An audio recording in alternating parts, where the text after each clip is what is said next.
SEC Commissioner and I called for these public roundtables back in May and June to examine what happened with the crypto crash last summer. And so I have to ask the question, if we had had that kind of public inquiry, could we have uncovered some of this interconnectedness and some of these risks that have built up? That's also why I went right to work with my proposals for the first ever 10 fundamentals for responsible digital asset markets, first ever Office of the Retail Advocate, and really going out there and talking to international policymakers on what kinds of standards can we have at a global level. How do we close gaps? I've had over 75 meetings, and there's a very advanced discussion happening outside the United States about this. So what have you gathered from those meetings? How does the industry look right now when you read about the fight between the Winklevi and Barry Silbert, Genesis and Gemini?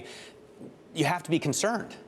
I have to say that it is a concern, right? And this is exactly what all regulators should be thinking about. How do we use the existing authorities to provide the clarity that's needed now to identify what's a crypto financial instrument, which I think should be held to the same standards as other financial instruments? What is a crypto non-financial activity, and what are the appropriate regulatory and legal frameworks that apply to that? And what is just something more about the blockchain technology and the use cases for that, which I've taken a very hands-on approach to understanding.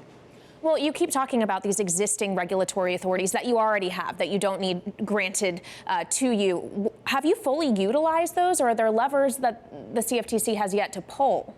I think we always have to be thinking about what more we can do and not just be satisfied with maintaining the status quo. And so what I'd like to do is see the CFTC and other regulators provide more guidance this year. I'm very hopeful that perhaps we will see more clarity in the United States that way, pursuant to the president's executive order and some of the reports that came out there. And that's also why, through my Global Markets Advisory Committee and my international engagement, I hope that we can build upon my 10 fundamentals for responsible digital asset markets and create some industry standards and best practices that people can start to do today and not wait any longer.